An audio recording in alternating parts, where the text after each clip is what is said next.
Halo Sinegre, balik lagi sama gue Rashid Hari di sebuah minggu yang agak sepi ya ini. Soalnya film bioskop baru sepanjang minggu ini agak sepi gitu. Dalam arti baik film luar atau film lokalnya, gue lihat tuh nggak ada yang high profile banget. Biasanya kan ada lah minimal satu judul yang itu tuh kayak udah ditunggu banget. Nanti diperkirakan tuh bakal rame, high profile, film blockbuster yang ya mungkin film-film blockbuster Hollywood gitulah. Nah minggu ini tuh nggak ada. Makanya kalau lo perhatiin film luar yang rilis tuh banyak banget. Rabu ada 3, Jumat besok ada 2. Bahkan Senin kemarin tuh ada 1 tuh film Gudang tuh masuk. Tumben banget, mungkin kayak menyambut Idul Adha gitu ya. Ada 6. Satu minggu ada 6 tuh kayak gue bertanda bahwa oh berarti emang gak ada film yang diandalkan untuk perform banget gitu. Makanya langsung dilepas semua filmnya. Dan kalau lu tambah film lokal ada 2 yang tayang hari Kamis, total ada 8 film dalam seminggu. Tapi dari sebanyak itu yang ya kayak tadi gue bilang ya gak ada yang kelihatan high profile banget kalau dilihat dari kacamata penonton sini. Ada 1 sebenarnya yang gue tuh tungguin banget. Udah gue tonton dan bakal gue review kali ini, yaitu ada film Hong Kong yang judulnya adalah Twilight of the Warriors World In. Ini adaptasi ya dari novel City of Darkness bikinannya Yu Yi yang juga diangkat ke manhwa dengan judul sama, dibikin sama Andy Seto. Dan FYI di Hong Kong sana nih ya, Twilight of the Warriors nih jadi film lokal dengan pendapatan tertinggi kedua sepanjang masa. Sepanjang masa nih, bukan apa dalam setahun terakhir, bukan dalam 5 tahun terakhir, tapi sepanjang masa. Cuma kayaknya ya dengan status itu nggak mengubah fakta kalau di sini bakal sepi sih. I mean, kemarin gue nonton juga sepi tuh. Yang sendirian di studio juga, tapi paling cuman berapa sih? Isi studio nggak nyampe 10 orang gitu. Ya kayaknya ini film bakal rame cuma di tempat tertentu aja gitu, yang masa penonton film Hongkongnya itu emang rame gitu. Misal mana ya, Medan gitu anggaplah. Itu mungkin bakal rame di sana, tapi di banyak tempat bakalan sepi. Jadi misalkan di kota lu semua ini tayang, langsung disikat deh. Serius, lu tonton karena ini keren banget dan bakal cepetan hilang dari bioskop. Settingnya sih yang unik sih gue ngeliat, itu ngambil latar di kota yang namanya Kowloon. Kowloon itu punya julukan yaitu kota tembok. Dibilang kota tembok karena emang dia tuh kayak apa ya? Emang dikelilingi tembok gitu. Di sekeliling kotanya tuh ada gedung-gedung tinggi gitu. Jadi kayak kotanya ada di tengah rusun-rusun gitu lah. Makanya disebut kota tembok karena dia ada literally di dalam barisan tembok-tembok. Dan itu BTW kota yang beneran ada ya. Ini bukan kota fiktif walaupun kelihatan unik banget dari konsepnya, dari looknya. Ini kota yang bener-bener ada. Dulu tapi udah dirobohin sekitar kalau nggak salah, correct me if I'm wrong, tahun 1993. Tapi sebelumnya sempat dipakai juga sih buat lokasi syuting beberapa film, termasuk itu Bloodsport yang dibintangin sama Van Damme, itu sempat syuting di situ. Crime Story-nya Jackie Chan juga kalau nggak salah sempat main di situ. Ya, jadi itu kota emang udah punya reputasi lah, udah punya nama gitu. Dan itu adalah kota yang sangat padat gitu. Ya padat penduduk, ya padat bangunannya gitu. Makanya pas gue nonton di film, anjir, ini kotanya kayak sempit banget. Terus lorong-lorong jalanannya tuh kecil banget. Kayak lu nggak bisa ngelewatin lorong itu bersamaan dengan orang lain gitu. Nggak cukup buat nampung 2 orang lorongnya. Kecil banget, sempit banget, dan gelap banget juga. Dan yang berkuasa di situ bukan pemerintah tapi triad. Makanya pasti protagonis kita yang namanya adalah Chan Lok Wan itu pertama masuk ke Kowloon, gue tuh langsung ngerasain nuansa klaustrofobia yang kuat gitu. Nah si Lok Wan ini statusnya adalah pengungsi, dia nggak punya KTP lokal, makanya sering terlibat masalah gitu. Salah satunya adalah sama geng triad yang dipimpin Mr. Big yang diperanin Sammo Hung. Nah pada saat terlibat masalah sama Mr. Big, karena dia adalah pengungsi tanpa KTP, si Lok Wan ini cuma bisa kabur ke Kowloon tadi. Dan di sanalah dia ketemu sama pemimpin geng triad yang lain yang namanya adalah Cyclone, si pemegang kuasa di dalam kota tembok. Nah gitu. Jadi si Cyclone ini bisa berkuasa karena dulunya dia berhasil ngebunuh orang namanya Jim, punya julukan tuh si raja pembunuh, The Killer's King. Anjir, keren banget emang. Nama-nama karakternya, julukan-julukannya tuh keren-keren di film ini. Ya khas film Hong Kong lah. Nah cerita si Cyclone dan Jim, si raja pembunuh ini bakal kita intip sedikit banget sih.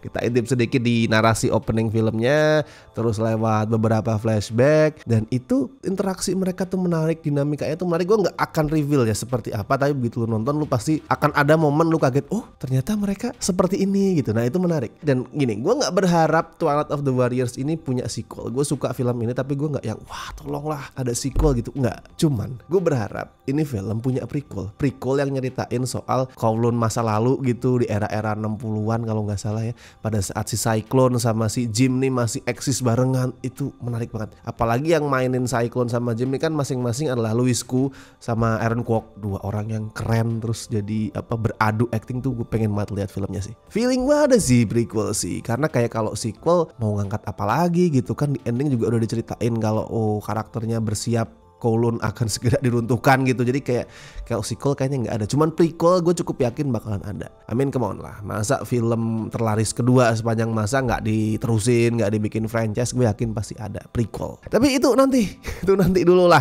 urusan belakangan. Sekarang kita balik dulu ke film yang ini. Satu yang gue agak terasa mengganggu itu adalah di skripnya yang kurang konsisten dalam urusan world building gitu.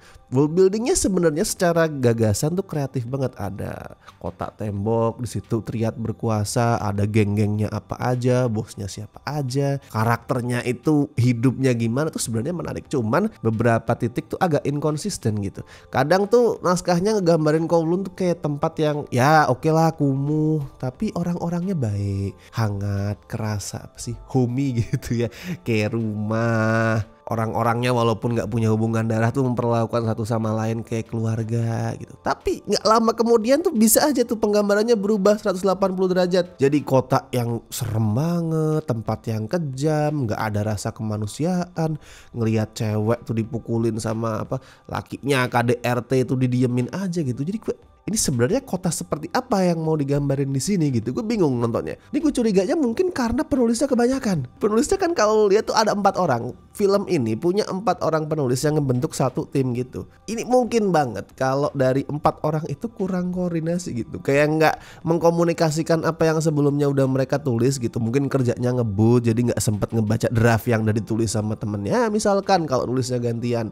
Atau mungkin pada saat diskusi nggak selalu semua orang hadir tuh sering terjadi sebenarnya sih kalau ada tim penulis. Kayaknya sih kayak gitu ya, karena inkonsistennya aneh gitu. Nah tapi yang pasti ini si Lokwon tuh betah lah tinggal di Kowloon. Intinya gitu aja, pokoknya dia betah gitu. Dia tuh sampai kaget, gue bisa tidur nyenyak di sini. Padahal dulu gue tuh sempet nggak pernah bisa tidur. Keinget era-era nyebrang di laut yang banyak ombak sebagai pengungsi. Tapi di sini gue bisa tidur nyenyak gitu. Nah, makanya dia betah.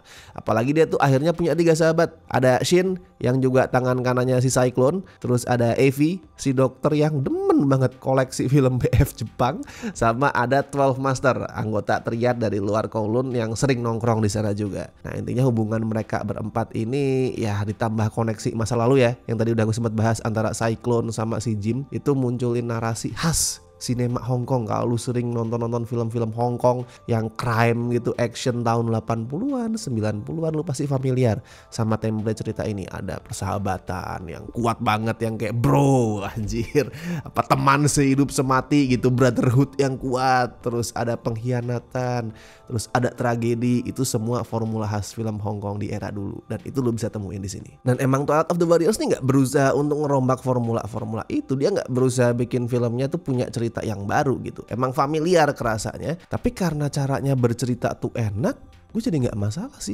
Apalagi actionnya, jing lah, keren banget. Actionnya keren banget. Dari directing sutradaranya si Soi Chang, terus sinematografinya, terus koreografi berantemnya yang dibikin sama Kenji Tanigaki yang emang udah veteran ya di film-film martial arts Hong Kong tuh, semuanya keren banget. Tuh semua tuh 3 elemen itu saling bersatu gitulah, berkesinambungan, bersatu gitu, dan bikin action yang keren banget. Berantemnya brutal, iya. Tapi nggak cuman brutal. Kalau cuman brutal doang tuh kayak gampang banget gitu. Ya udah asal sadis gitu. Nggak. Ini nggak cuman brutal, tapi banyak banget ide yang fresh gitu. Yang gue sampai nggak expect tuh bakal dipakai. Misal yang gue kaget, bahkan sampai ada beberapa penonton yang wah gitu, itu adalah pada saat antagonisnya itu bisa nendang motor yang lagi ngebut berjalan ke arah dia cuman dengan satu kaki, terus motornya kelempar tuh keren banget. Terus settingnya Kowloon itu tadi yang gue sempat bahas yang sempit banget, koridornya tuh sempit banget, itu bukan jadi penghalang, malah itu akhirnya diubah jadi kelebihan gitu. Karena gue nggak tahu berapa kali gue dibikin kagum, gue bikin pengen tepuk tangan gitu sama cara film ini tuh nampilin action yang tetap seru, tetap dinamis, tetap liar, tetap lincah. Padahal misal settingnya tuh itu tadi cuman lorong koridor yang lebarnya paling cuman 1 meter gitu. Case-nya of course keren semua. Percuma actionnya itu digarap dengan luar biasa kalau orang yang berantemnya itu nggak punya karisma gitu lah. Ya jelas sih ada stuntman-nya tetap di beberapa scene, tapi kan kalau misalkan aktornya tuh nggak kelihatan meyakinkan pada saat kuda-kuda atau pada saat mulai mukul tuh kan percuma. Nah, aktornya di sini semua kelihatan meyakinkan, apalagi banyak nama-nama senior ya kayak tadi gue udah sebut, ada Aaron Kwok, ada Louis Koo, sampai ada Sammo Hung juga. Mereka masih karismatik anjir. Sammo Hung tuh udah 70 kalau nggak salah. Sammo Hung tuh udah 70.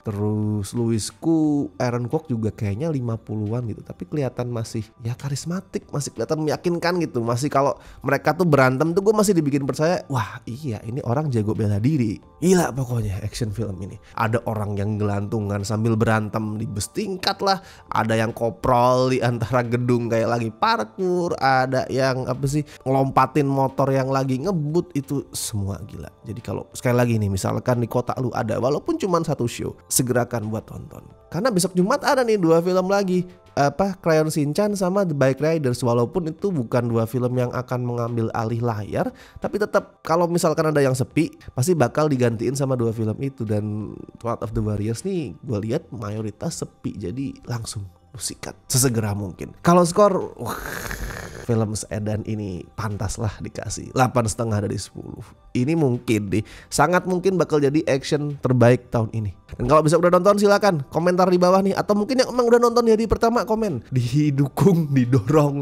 teman-temannya untuk segera nonton juga. Ini bener-bener ngingetin ke era keemasannya film Hong Kong 80-an 90-an lah. Seperti biasa gue ingetin, jangan lupa like video ini, subscribe Cinecrip, dan buat teman-teman yang pengen membantu kami dengan kasih donasi seikhlasnya, as always ada berbagai cara, ada super thanks, ada Saveria, dan ada juga join membership sesuai dengan tier pilihan lo masing-masing. Bisa lo lihat sendiri ada apa aja tiernya. Dan thank you so much buat teman-teman yang masih setia join membership sampai hari ini, terutama mereka semua ini yang gabung di tier basic dan La Familia. Jadi kalau lu gabung di 2 tier itu lu bisa mendapatkan benefit diperlihatkan nama dan mukanya seperti ini, dan juga join live stream khusus member di akhir bulan nanti. Oke kalau gitu, gue Rashid Hari, sampai ketemu di review berikutnya.